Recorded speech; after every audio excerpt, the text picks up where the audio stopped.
안녕하십니까. 현실과 이상 사이의 괴리를 최소화시키기 위해서 노력하는 미래를 꿈꾸며입니다. 오늘은 아쉬움에 대해서, 사람이 느끼는 아쉬움에 대하여 이야기를 해보고자 합니다. 마찬가지로 이전 강의와 마찬가지로 아직까지는 계속해서 기본적으로 생존 본능에 따른 무의식적 반응에 대한 이야기입니다.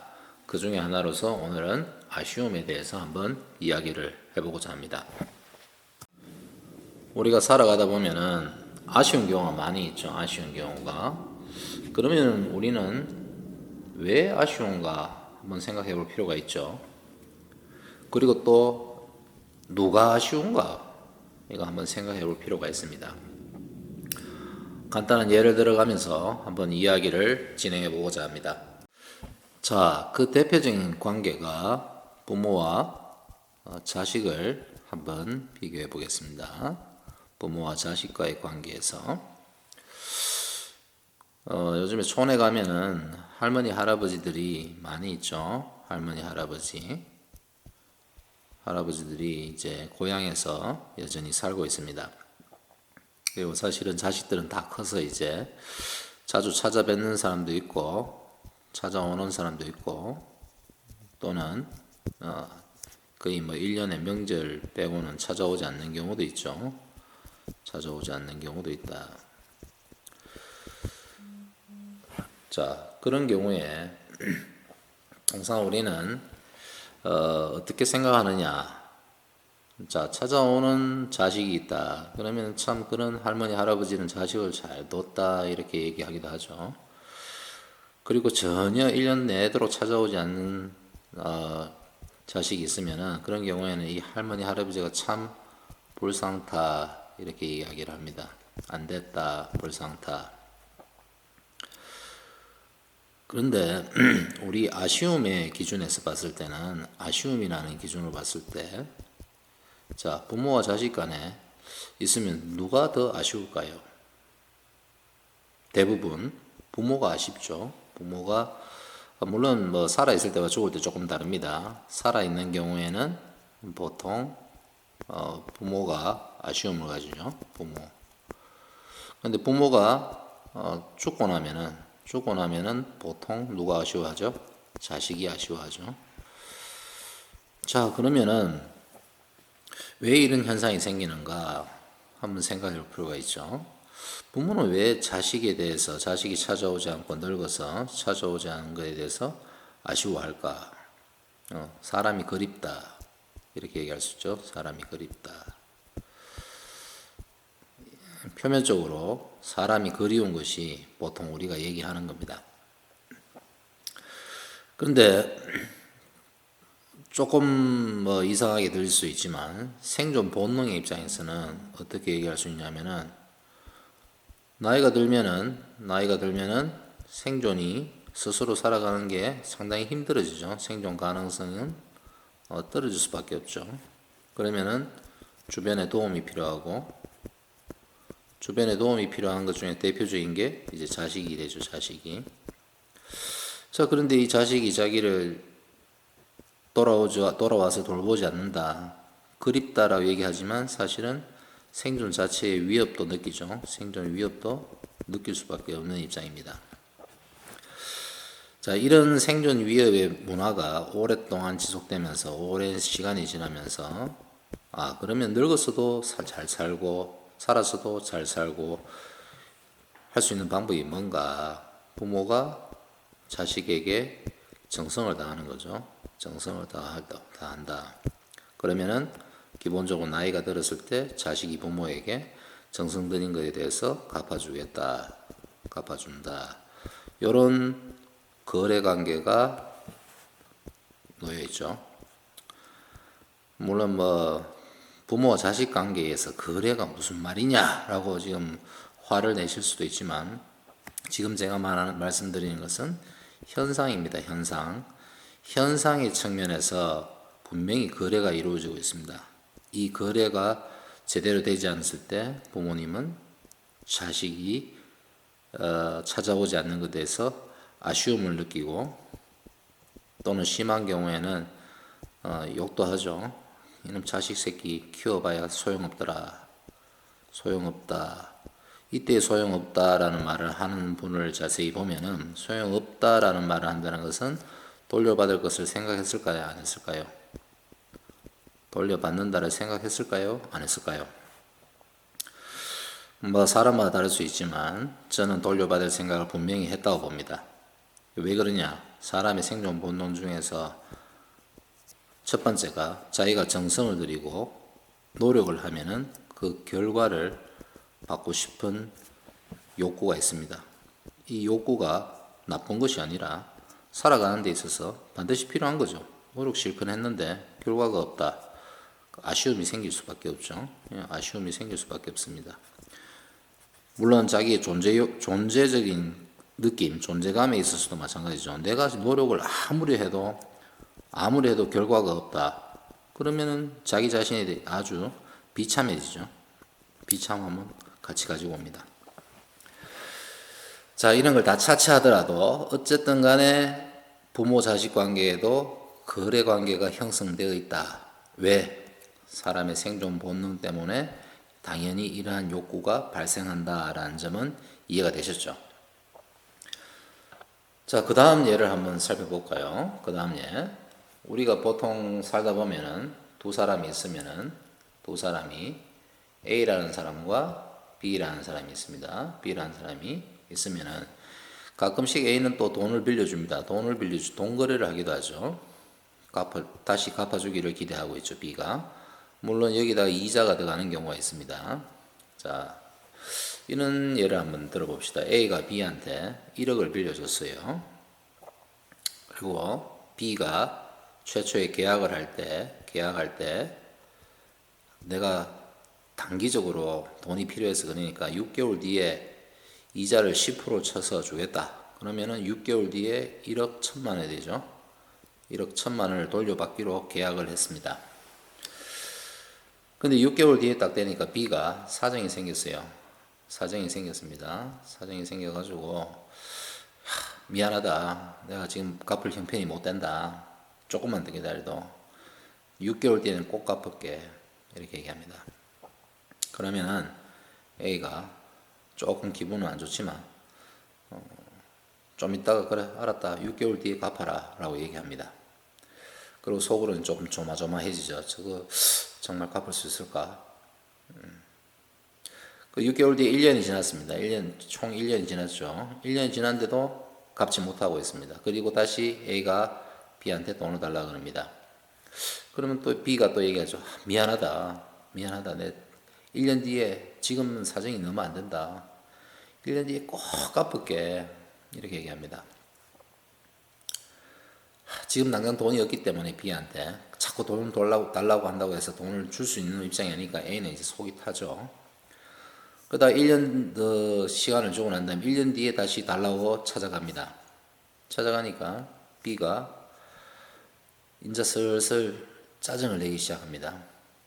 내가 돈이 있으면 주지. 돈도 없는데 자꾸 와서 달라고 하면 어떡하냐. 조금만 더 기다려달라. 내가 한 1년만 더 있다가 내가 꼭 갚을게. 뭔가 이제 분위기가 A 봤을 좀 신상찮죠? A가 봤을 때 분명히 자기가 돈을 빌려줬는데 이제 서서히 B가 지금 큰 소리를 치고 있습니다. B가 돈을 빌려간 사람이 큰 소리를 치고 있습니다.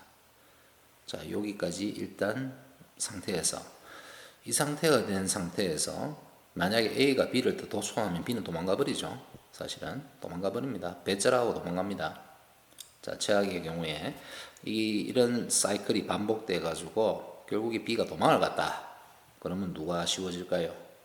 그렇죠. A가 아쉬워졌습니다. A가 분명히 돈을 빌려준 사람이 지금 아쉬움을 가지게 되었습니다. 재밌죠? 그러면 이 사람은 최초에 돈을 빌려줄 때 어떤 생각을 가지고 돈을 빌려줬고 무엇 때문에 아쉬워할까요? 돈 빌려줄 때는 뭐 그냥 은행도 아니면은 AB는 뭐 친구 관계나 그런 관계였겠죠. 어떤 관계에 대한 욕구가 플러스 동거래와 함께 이루어졌을 겁니다. 분명히. 내가 관계 욕구라는 것은 내가 저 친구니까 이 친구 관계도 유지해야 되고 돈을 빌려주고 이자 10%도 받을 수 있으니까 안 좋나. 어떤 경우에는 뭐 친구끼리 의리가 있지. 뭐 내가 자금이 좀 한 5억, 10억 가까이 있는데 친구가 저렇게 죽을 판이라 하는데 한 1억 정도는 빌려줄 수 있겠나 이런 생각을 했죠. 그런데 자꾸 거래를 하다 보니까 B는 자꾸 신뢰를 잃고 시간이 지날수록 거꾸로 큰 소리를 치는 거죠. 돈이 없다, 배째라, 뭐 어떡하겠나. 그러면 서서히 A라는 친구는 관계 욕구도 잃어버리고 돈거래도 잃어버리게 되죠. 그러면서 아주 답답하기 시작합니다. 그리고 이 욕구가 충족되지 않은 데서 오는 아쉬움이 있죠. 친구 저거 믿었는데 도저히 저거 상종할 수 없는 인간이가 진짜 이런 생각 하나 하고 또 동시에 그래도 친구인데 인간관계가 내가 인간관계가 중요하다고 생각하고 믿었는데 돈 때문에 내가 정말로 큰 소리를 치지도 못하고 속이 부글부글하죠. 자, 속이 끓는다. 이게 무슨 말이냐.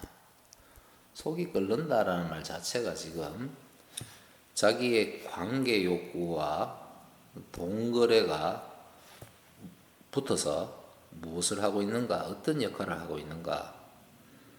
지난번에 그런 식으로 얘기했죠. 이 관계 욕구도 생존 욕구 중에 하나라고 그랬습니다. 생존 욕구. 안정의 욕구를 구한다고 했죠. 안정 욕구. 그 다음에 동거래는 마찬가지 생존 욕구죠. 어떤 이득을 취함으로써 나 자신을 강하게 하는 거죠. 강하게. 어떤 힘을 기르는 거죠.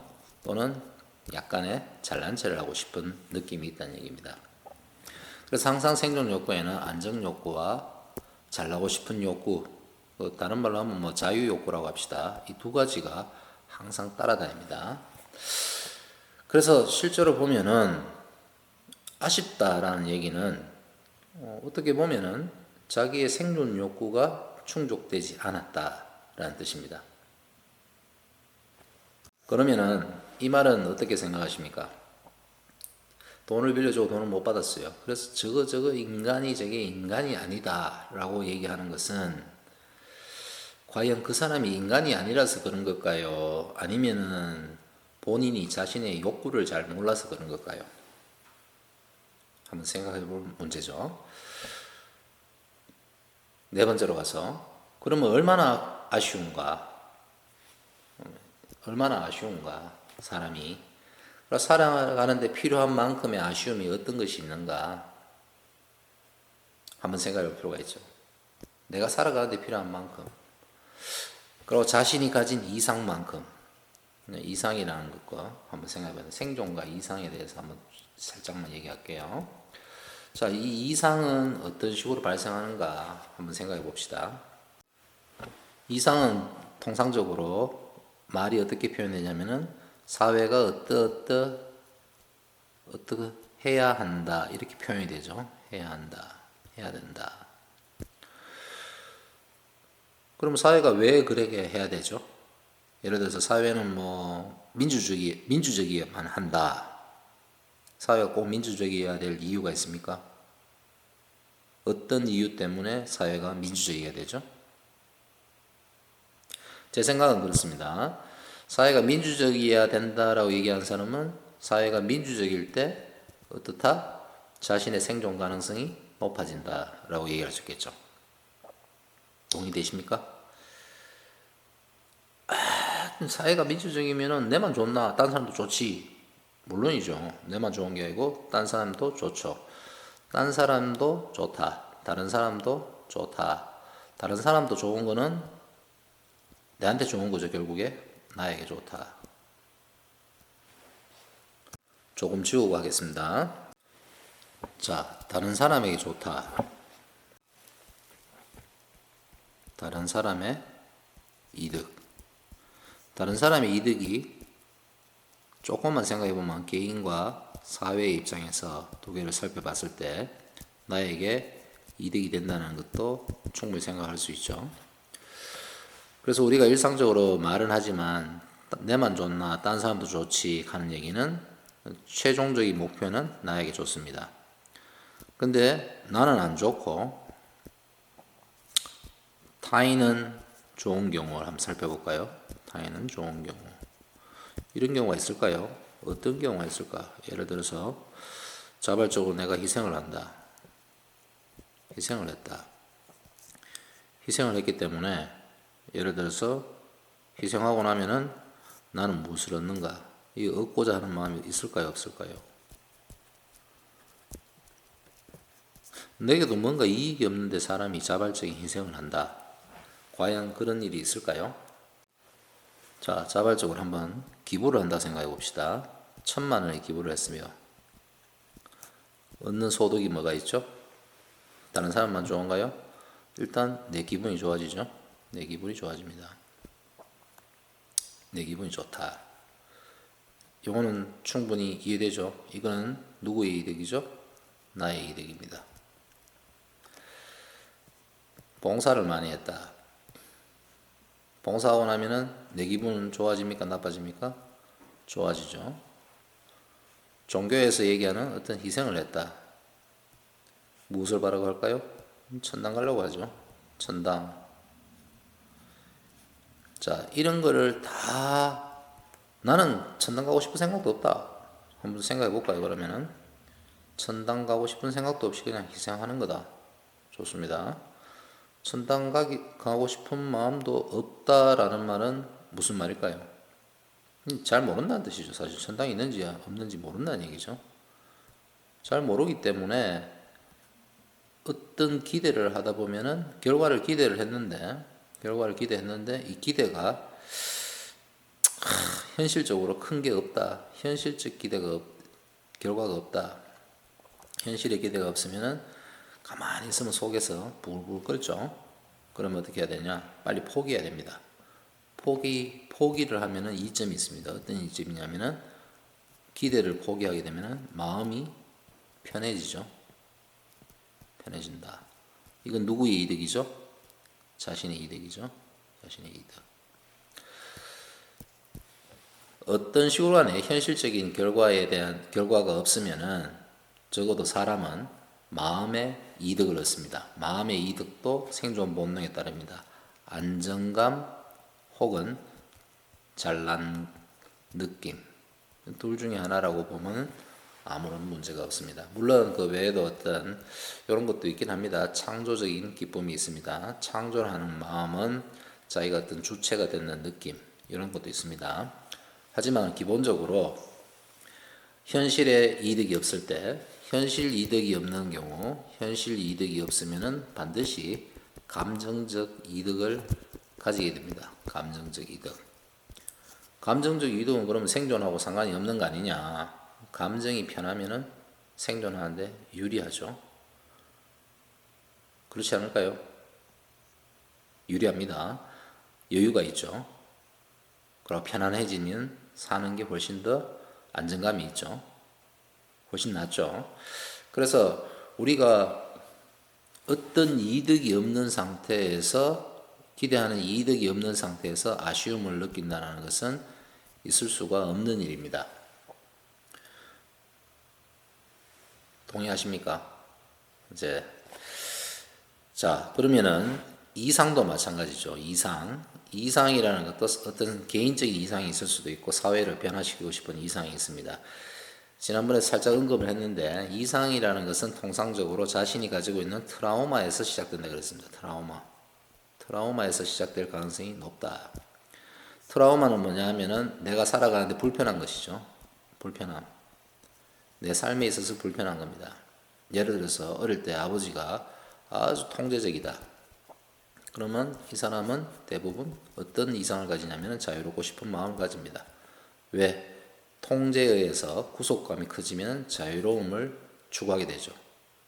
인간의 두 가지 본성 중에 하나를 일방적으로 강제했기 때문에 자유로움을 추구하게 되어 있습니다. 반대로 부모가 방치를 했다. 그러면은 자식은 어떨까요? 안정감을 추구하게 되죠. 그래서 안정을 추구하고자 하는 욕구가 강해질 수밖에 없습니다. 그게 생존 본능입니다. 자, 그러면 이상이라는 것이 우리가 두 가지를 살펴볼 수 있습니다. 사회를 잘 살펴보세요. 어떤 사람은 사회 안정을 강조하는 사람이 있습니다. 그 다음에 사회의 어떤 자유로움을 강조하는 사람이 있어요. 보통 안정을 추구하는 사람을 보수라 그러죠. 그 다음에 자유를 추구하는 사람은 진보라 그러기도 합니다. 그런데 이 진보와 자유와 보수와 진보의 차이가 있지만 어떤 경우에 뭐 우파, 좌파 하지만 실제로 가만히 보면은 이 둘의 욕구는 동일한 생존 본능에서 나왔다는 것을 알 수가 있습니다. 자, 그러면은 이제 한번 생각을 해볼 필요가 있겠죠.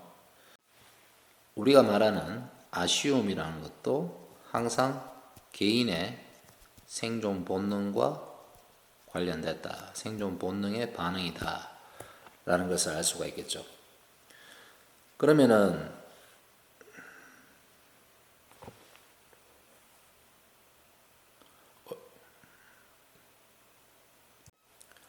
얼만큼 아쉬운 게 가장 현명한 것인가 한번 의식적으로 한번 생각을 해봅시다.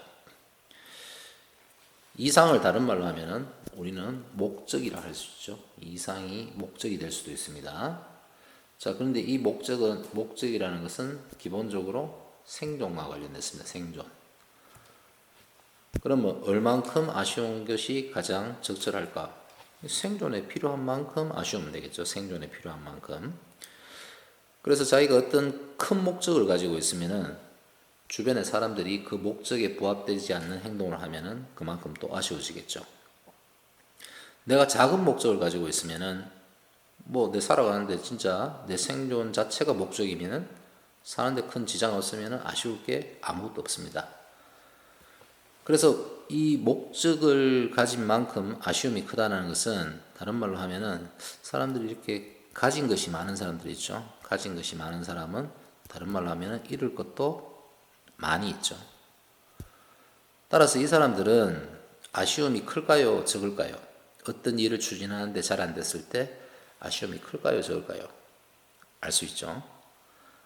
내가 가진 것이 많을수록 또는 목적이 클수록 아쉬움은 커질 수밖에 없습니다. 그 사실을 참 빨리 깨닫고 편안하게 살았던 사람 중에 하나가 장자죠. 장자가 아주 유명한 이야기가 있죠. 왕이 와서 장자 보고 나랑 같이 좀 일 좀 하자 하니까 장자가 비켜라. 햇빛 쬐는데 지금 그늘진다. 비켜라. 라고 얘기하죠. 장자는 아쉬운 게 없다는 얘기죠. 근데 왕은 어떻습니까? 세상을 통치하고 싶죠. 세상을 통치하고 세상을 자기가 꿈꾸는 이상세계를 만들고 싶다며. 이상세계를. 근데도 장자는 됐다 필요 없다 니나 해라 니가 그렇게 아쉬우면 니가 하면 되지 왜 내까지 끌어들이려고 하냐 이렇게 얘기를 하는 거죠. 사실은 그렇다고 해서 뭐 별로 얘기하면 죽을 수도 있으니까 그냥 얘기하는데 장자 입장에서는 왕이 와서 하는데도 비키라 할 정도 되면은 이 사람은 죽는 것도 겁을 냅니까 안 냅니까? 죽는 것도 겁을 안 내고 있죠. 지금 세상에서 가장 힘센 사람이 누구냐? 죽는 거 겁 안 내는 사람입니다. 힘세다라기보다는 가장 아쉬울 것이 없는 사람이 죽는 것도 겁을 내지 않는 사람. 그런 사람은 아쉬울 게 없어요. 그런데 왜냐? 생존 자체도 자기는 뛰어넘었다 이거죠. 그런 사람이 어떤 사고방식으로 그렇게 했는지는 여러분 스스로 한번 생각을 해보시기 바랍니다. 장자 얘기를 했지만 현실 세계를 한번 살펴봅시다. 현실 세계에서 정말 그러면 사는데 지장이 없는가? 정말 사는데 지장이 없는가? 개인과 우리 사회 입장에서 한번 생각해 봅시다. 직장 얘기를 한번 해볼까요? 직장에서 어떤 상사가 자기 실적을 위해서 보통 이렇게 얘기해요. 자기 실적이죠. 자기 실적을 위해서 어떤 일을 벌립니다. 그러면은 그 밑에 있는 부하라고 하지 말고 직원이라고 합시다. 직원들 중에 두 가지 부류가 있죠. 어떤 직원은 우리 상사는 깡패다. 마음대로 막 시켜 몰락한다. 그 다음에 두 번째 직원은 뭐 아무 말 안 하고 그냥 배째라 하고 가만히 있습니다. 그러면 상사는 이 일을 누구한테 시키죠? 일을 하는 사람한테 시키죠. 일하는 사람은 상사의 일을 하고 난 다음에 힘들어 죽으려 그러죠. 그러면서 동시에 이 사람은 나중에 되면 승진도 누가 하죠? 일하는 사람이 승진하겠죠. 자, 그러면은 일반적으로 상사가 시키는 걸까요? 아니면은 그 일을 받은 사람도 자기 목적을 달성하기 위해서 했는 걸까요? 각자의 목적이 부합됐다고 볼 수 있겠죠. 정말로 아쉬운 게 없는 이 직원은 아유 상사 네가 시키든지 말든지 나는 그냥 뭐 이 정도로 먹고 사는데 지장 없으니까 나는 그냥 안 할란다 빠지죠. 그걸 배째라 그러죠. 배째라. 자, 그러면은 시간이 지났을 때 인사 처리 오면 상사는 이 직원을 어떻게 할까요? 배째라 하는 직원을 자꾸 놔둘 수는 없죠. 회사에 돈이 안 되고 그 다음에 자기가 이익의 목적에 달성이 안 되니까 자를 기회만 있으면 이 사람을 자르려고 하겠죠. 그럼 이 사람은 법적으로 버티려고 하겠죠. 자, 그러면은 한번 생각을 해봅시다. 의식적으로 생각했을 때 여러분들이 생각해야 될 게 아쉬움이 없이 산다라는 것은 첫 번째가 내 생존이 안정이 돼야 된다는 얘기죠. 안정. 내 생존이 안정이 안 된 상태에서 직장 상사가 명령을 하는데 개긴다. 소위 말해서 개긴다. 안 한다. 이거는 뭘 모르는 상태입니다. 해야죠. 살기 위해서 지금 직장에 갔으면은 내가 해야 되죠. 그걸 안 하려면은 직장을 그만둬야 되죠. 그 다음에 두 번째, 자기 자유로움을 위해서 하고 싶다. 자유로움. 그럼 내가 자유롭게 하고 싶으면은 직장 상사가 아무리 압력을 가해도 내가 여기서 자유롭게 하고 그래도 내가 이 회사에서 내가 최소한 내 몫은 할 수 있다. 내 몫은 한다. 그렇다면 이 사람은 잘리지는 않겠죠. 자, 그러면은 어떤 사람은 참 비굴하게 산다라고 얘기하기도 하고 어떤 사람은 참 저 사람 당당하다라고 얘기하는데 비굴함과 당당함의 차이는 뭐죠? 그렇습니다. 생존이 스스로 생존을 책임질 수 있으면은 생존 책임을 질 수 있으면은 비굴할 이유가 하나도 없죠. 그냥 당당하게 살면 됩니다. 자기 하고 싶은데 다 하면 되죠. 내가 알아서 다 살 수 있는데 굳이 뭐 상사가 아니라 대통령만이라도 굳이 들을 필요는 없죠. 내 사는데 지장이 없으면 아쉬울 거는 아무것도 없습니다. 자, 그러면 여러분들은 어떤 선택을 하고 싶습니까? 자, 일단은 뭐 아쉬움이 생존 본능인 건 아시겠죠? 자, 그러면 여러분들도 한번 자기가 평상시에 느끼고 있는 아쉬움이 어느 정도이고 그 다음에 내가 어느 수준까지 맞출 수 있는가.